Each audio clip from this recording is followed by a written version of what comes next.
Fala pessoal, tudo bem? Estamos começando mais um episódio do Pode Localizar, nessa segunda temporada, em mais um bate-papo com a RIA, aqui com meu amigo Ricardo Pinheiro. No primeiro episódio a gente falou um pouquinho sobre a RIA, contextualizou a sua origem, a forma de trabalho, de onde que ela veio e quem ela pertence. E a ideia agora é a gente falar um pouquinho mais sobre mercados, atuação. Então, em que mercados a RIA está inserido, como que ela atua e tudo mais. Ricardo, obrigado de novo pela presença. Prazer estar de novo aqui contigo. Vamos começar falando um pouquinho, contextualizando, né? Contextualiza para a gente a RIA dentro desse mercado de inteligência de localização. Se você quiser dar uma pitadinha no mundo, mas focado em Latam, que é onde você atua. A RIA tem um serviço que praticamente é possível trabalhar com quase todas as indústrias, né? Então, citar algumas, naturalmente, o mercado automotivo é um mercado muito importante para a gente, mas o automotivo não é só o mapa embarcado no dashboard do veículo. Ele também tem toda a cadeia de suprimentos, né, que é algo importante para se trabalhar. O mercado automotivo não é só carros, ele pode ser caminhões, pode ser a indústria aeronáutica, pode ser motocicletas, né? Então, tudo isso pode demandar. Mas tem um complexo, tem um contexto maior, que são várias outras indústrias. E aqui na América Latina existem algumas que são especialmente bastante desafiadoras, né? Que a gente pode proporcionar e muito ajudar a economizar e a ter mais precisão com esses clientes, que, por exemplo, agricultura e mineração são mercados importantes. Sem dúvida, transportation e logística, transporte e logística, mobilidade urbana, são mercados também que a gente tem tudo para possibilitar informações detalhadas. De novo, o cálculo do HTA nesses mercados é bastante importante, mas são indústrias, cada uma com suas particularidades, né? O que a gente tem que muito desafio, nós aqui de vendas, é entender um pouco a indústria, né? E qual é a aplicação que se faz sentido para aquele contexto. Agora, a indústria em si é uma dimensão importante que a RIA pode atuar, mas existem outras dimensões fora da indústria que também são bastante importantes. Por exemplo, a gente tem alguns softwares de TMS especificamente, né, Transportation Management System, que eles necessitam dos nossos mapas para conseguir fazer os roteiros, né? Seja na primária, na secundária, na última milha, né? Então, não é só uma questão de indústria, a gente está falando aqui de tecnologia, né? Existem tecnologias que demandam os nossos mapas, as nossas APIs. Então, TMS é uma delas. Outra é o GIS, né? O Geographic Information System.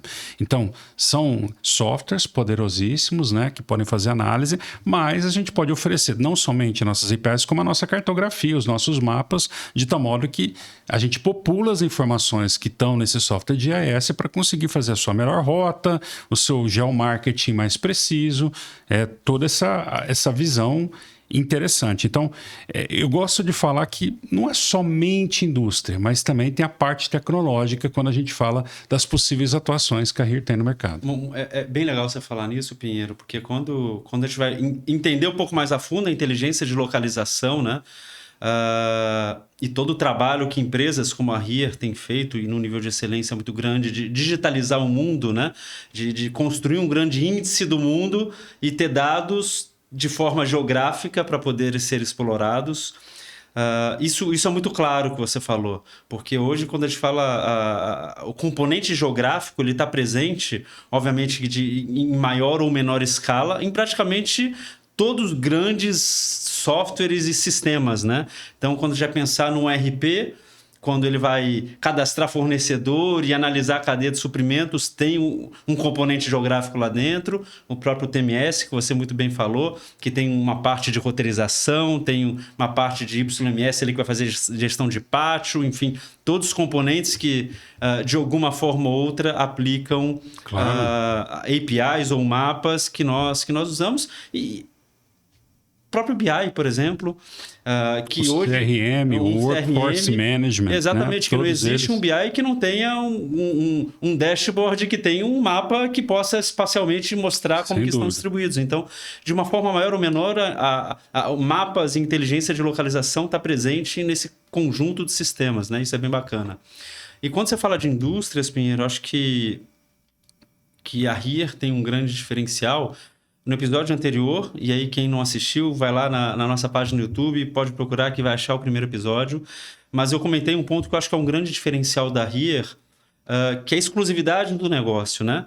Diferente de outros concorrentes, que onde o mapa é um percentual ínfimo do negócio total, a RIR se dedica única e exclusivamente, e ela nasceu e vem sendo construída, evoluída para isso, para construir mapas e para digitalizar o mundo. Isso né? aí. Esse é um grande diferencial. Eu acho que um outro grande diferencial que você pode abordar um pouco melhor é que nós estamos focados no B2B. Né? Então, óbvio que existe um aplicativo que o consumidor final, que eu posso ter, o Here We Go, baixa lá na sua lojinha, que eu utilizo para como um aplicativo de locomoção, mas o grande foco da RIR como indústria é o B2B. Fala um pouquinho sobre isso. Isso aí, eu acredito que é importante apresentar isso. A gente é uma empresa de APIs, mapa na nuvem.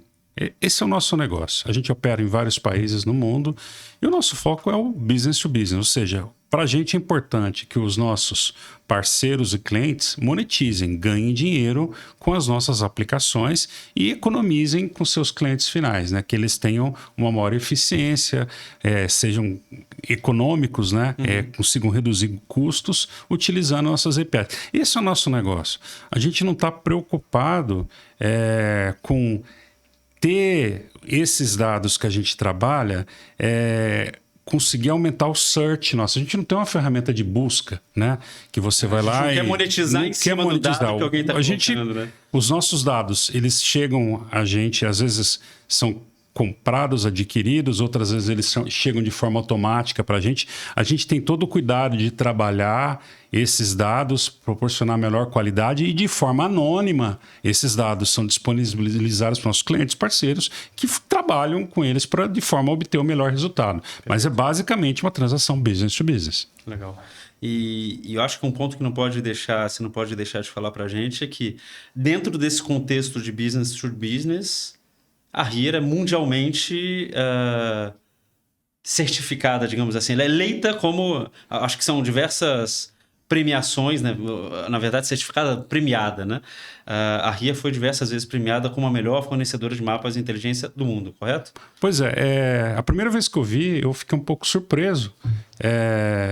Porque são várias dimensões que são analisadas, né? Naturalmente, a gente tem uma qualidade de dados, mas são o número de parceiros, o número de desenvolvedores, são várias dimensões que são levadas em consideração por empresas, consultorias independentes, que fazem um tabulamento com essas várias dimensões, comparando com os nossos concorrentes, de modo geral, e a gente vem por vários anos com a liderança. Então, isso é bastante interessante e mostra que a gente tem algo interessante do ponto de vista de mapas, APIs, um serviço bastante robusto, né? Que tem várias empresas utilizando, muitas pessoas desenvolvendo com várias possibilidades de algoritmos e dados muito bem estruturados, que tem uma grande gama de aplicações. Então, eu acredito que isso é interessante. A primeira vez, quando eu vi todas essas dimensões sendo analisadas e o número de concorrentes presentes, eu fiquei bastante surpreso. Depois a gente acaba acompanhando, né? Todo ano está olhando, está estudando, mas dá muito orgulho estar sendo considerado por essas consultorias independentes como o primeiro lugar em geolocation. Bacana, muito legal. E aí eu vou dar um exemplo próprio, Pinheiro, porque eu venho do mercado de logística, trabalhei muitos anos com roteirização em grandes empresas no mercado, e eu já até vendi software de roteirização, que hoje é líder no mercado, mas alguns pontos às vezes passam batido, e quando a gente vai entender um pouco mais a fundo, são componentes que são fundamentais para que a gente consiga de fato ter um trabalho bem feito, uma rota otimizada, um resultado esperado dentro daquele trabalho. E aí, esse exemplo específico que eu vou citar, que é um grande diferencial que nós temos na nossa plataforma e que está diretamente ligado às premiações, são os componentes logísticos que estão dentro do nosso mapa. Né?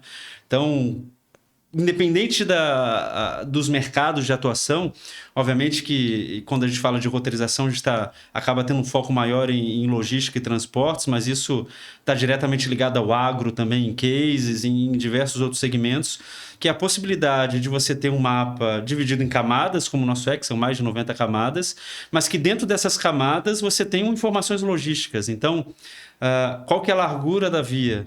Qual que é a altura de um viaduto? Qual que é, como você comentou no outro episódio, acho que você pode até falar um pouquinho mais de aclive e declive relacionado a veículo elétrico, que é um outro grande diferencial. Então, tudo isso é fundamental para que você possa ter um planejamento assertivo, né? Então, às vezes eu tenho um tipo de caminhão que, dependendo da carga ou dependendo do tamanho, uma rota não pode passar por determinada estrada ou determinado bairro ou determinada região. E nós somos os únicos hoje que temos essa tecnologia que vai apontar uma rota de fato assertiva para aquele tipo de veículo, né? Eu acho que se todo mundo usasse a gente não teria tanto caminhão. Você falou da Marginal Pinheiros no primeiro episódio, a gente não teria tanto caminhão preso debaixo de viaduto na Marginal Pinheiros, na Marginal Tietê, né? Eu tenho um grande amigo lá do Paraná, ele costuma dar um exemplo de Curitiba, quando a gente conversa muito dessa questão de roteirização. Ele fala que tem uma ponte lá em Curitiba que toda hora passa um caminhão e o caminhão fica preso debaixo da ponte, porque a ponte é baixa e o caminhão é alto. Então, na hora de roteirizar, não se levou em consideração que o caminhão talvez não passe debaixo da ponte. Né? Então, isso é uma coisa que ocorre bastante. Mas não é só esse exemplo. A gente pode pegar vários. Eu vou tentar trazer alguns exemplos aqui. Eu estava essa semana numa empresa agrícola, por exemplo, eles estão falando daqueles caminhões que tem 3 vagões, o famoso tremião. Esse tremião, ele tem uma dificuldade do ponto de vista de curva, da geometria, porque ele não passa em qualquer curva. Dependendo da curva, uma subida de serra, por exemplo, não adianta, ele não tem condições de passar. Ou, por exemplo, quando o veículo está com carga perigosa, né? Por exemplo, indo uma ida para São Paulo, para o Rio ou vice-versa, não dá para usar a Ayrton Senna e a Carvalho Pinto, porque ali não foi... A rodovia não foi projetada para transportar carga perigosa, você tem que ir pela Dutra. Então, se você vai fazer uma rota e está passando pela Ayrton Senna Carvalho Pinto, está errado. Né? Então, são dimensões que a gente tem que levar em consideração. O cálculo do pedágio. Aqui na cidade de São Paulo, por exemplo, existem horários que os caminhões não podem passar. Então, isso tem que ser considerado na tua roteirização. Ou mesmo para veículos, tem a questão da placa, né? Você tem a hora de rodízio, também tem isso muito pela América Latina. Outra coisa, se você está com táxi, por exemplo, aqui em São Paulo, o táxi ele tem preferência de usar a via expressa do ônibus. Então, na hora que você está trabalhando com uma empresa de táxi, isso pode ser levado em consideração na hora de roteirizar. Então, são vários aspectos. Motocicleta, por exemplo. Existem hoje a faixa azul, né? Que foi implementada recente, mas isso pode ser considerado também na hora de despachar essas motocicletas por serviço de delivery. Então, todas essas dimensões logísticas, né, são importantes para análise, né? E a gente pode trabalhar muito com os nossos parceiros, clientes, de tal modo que eles sejam mais eficientes, tenham maior acurácia, de novo, na precisão do entrega e consigam evitar menos erros, né? Que podem prejudicar muitos, né? Então, essa é a ideia de ter essas informações muito bem trabalhadas. E a questão da subida e descida, novamente, né? Para um caminhão, uma coisa é fazer um caminho em linha reta, outra coisa é um trajeto que está subindo cheio de curva. Então, a aceleração, o consumo de combustível e mesmo o tempo percorrido é completamente diferente. Né? Então, isso tem que ser levado em consideração na hora de dimensionar a sua rota. E eu acho que um outro ponto que vale frisar, Pinheiro, é que além de todos esses componentes logísticos por você citados, que eu comentei um pouco antes, que estão nos diversos layers, nas diversas camadas dos nossos mapas, por nós sermos voltados para o B2B e termos uma forma diferente de trabalhar com cada uma das empresas, há também uma possibilidade de edição dos mapas. Então, a pessoa pode trabalhar com seus mapas, e aí quando eu falo de edição, eu não estou falando único somente da parte visual. Nós temos como sócio, a gente falou de BMW e Mitsubishi e Mercedes. Se você olhar o mapa embarcado de cada uma dessas empresas, são completamente diferentes, apesar da base por trás ser a mesma. Então, não só edição da parte visual, óbvio que isso é possível, mas na edição da forma que você vai trabalhar. Então, por exemplo, por mais que eu tenha restrições de veículos e tudo mais, mas se eu quiser marcar uma área no mapa onde eu não queira que meu veículo passe, seja por motivo de segurança, seja por qualquer outro motivo, eu posso editar, botar uma polilinha no mapa e evitar que meu veículo, ou evitar, ou restringir que meu veículo passe naquela região. Então, a gente permite que o cliente não só se utilize do mais amplo conjunto de informações que nós temos no nosso mapa, mas que também coloque a sua camada de informação dentro do nosso mapa e possa trabalhar de uma forma personalizada, né? Não, sem dúvida. A gente tem o nosso conjunto de API e SDKs que as empresas desenvolvendo ou os nossos parceiros vindo a desenvolver são de forma white label, né? Então, você pode colocar a sua própria marca, isso sem problema, mas uma questão importante, já falando de geofence, que é a cerca eletrônica, então, por exemplo, na questão da logística, tem muitas áreas aqui, infelizmente no Brasil, que não são seguras ainda, né? Então, você pode evitar essas áreas. E aí colocar uma determinada marca, que essa região aqui, é melhor evitar por determinado horário ou em determinado dia da semana, né? E de tal modo que você tenha segurança do trajeto que o carro ou o veículo vão, né? O carro, o caminhão vão percorrer. Então, é interessante se trazer isso daqui, conseguir trabalhar e adicionar, porque uma cerca de uma determinada indústria talvez seja diferente de uma ou outra, né? Não faz sentido, por exemplo, uma empresa de energia elétrica tem a cobertura dela, então tem que se restringir a cobertura. Ou um raio de atuação também, acho que é muito importante. Eu costumo comentar a questão da pizzaria, né? A pizzaria ela tem que estar no máximo 30 minutos de distância, né? Do lugar que se compra a pizza. Mas 30 minutos às 6 horas da tarde é diferente das 30 minutos às 10 horas da noite. Então, talvez às 10 horas da noite você tenha um alcance maior. Então, o trânsito é fundamental nessa questão aí. Bacana. E acho que para a gente fechar esse assunto, acho que vale a gente comentou um pouquinho no primeiro episódio, mas vale a gente abordar também, uma vez que a gente está falando de atuação, que é um grande diferencial que nós temos também, que são veículos elétricos, né? Acho que o Brasil, assim como o mundo, passa por um boom nesse momento de veículos elétricos, mas que não só uma moda, uma tendência, por causa de diversos fatores. Mas a gente vê muitos cases, inclusive a gente participou de um evento tem 2 semanas que teve falando um pouquinho sobre isso e foi comentado que no início aqui no Brasil muitas empresas tiveram projetos que não foram bem sucedidos justamente porque elas entendiam que basicamente era substituir, né? Vou tirar um caminhão a combustão, vou colocar um caminhão elétrico. E não é isso porque existe uma complexidade, existe todo um planejamento diferente que precisa ser feito. E eu acho que quando a gente fala da RIR, um grande diferencial que nós temos é que não só como informações já nativas de nosso mapa, de pontos de abastecimento e diferenciais, né, que a gente citou de aclive e declive, que podem comprometer e traçar planejamentos diferentes dentro do contexto do veículo elétrico, dentro nas nossas APIs, quando a gente fala, por exemplo, do Tour Planning, quando você vai planejar, a gente tem parâmetros também específicos para o veículo elétrico, né? Então lá eu posso colocar consumo, eu posso colocar qual o modelo da bateria, qual que tipo de tomada de voltagem, enfim. Então esses componentes eu consigo trazer tanto para o meu planejamento quanto eu já tenho dentro de uma forma nativa no meu mapa como informações que podem ser acessadas, né, Pinheiro? Não, sem dúvida. A gente participou faz menos de um mês aqui de um evento com um grande parceiro nosso e estava um CEO e um CTO de empresas que trabalham com a gestão de veículos elétricos. Aprendi muito nesse evento. É importante, né? Essa conjunção de bateria com ponto de recarga, isso sem dúvida tem que ser levado em consideração. O trajeto, né? De forma geral, de novo, uma subida com curva provavelmente vai gastar muito mais bateria do que uma linha reta. Mas eu fiquei surpreso, né? E já aprendendo muito com o pessoal dos tipos de carregadores, né? Tem carregador que é mais barato, mas leva um tempão para carregar. Outros são muito mais eficientes, em pouco tempo você carrega. Então, é interessante conhecer aonde estão eles, né? E como é que eu vou, na sua própria indústria, se você está fazendo uma mudança de um ciclo diesel, né? Um ciclo Otto, gasolina, álcool, para consumir energia elétrica é completamente diferente, né?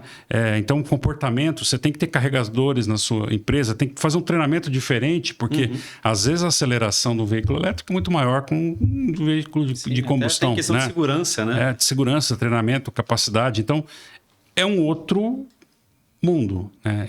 É completamente diferente. Fora que a gente está falando de algo mais ecologicamente, né, algo sustentável na questão dos veículos elétricos. Né? Bacana. Pinheiro, acho que é isso. Acho que deu para dar uma passada geral sobre mercados, atuação. Estou bem satisfeito. Queria agradecer quem nos acompanhou. Muito obrigado. De novo, Pinheiro. E voltamos em breve com o terceiro episódio falando um pouquinho mais sobre a RIA. Valeu, galera. Obrigado.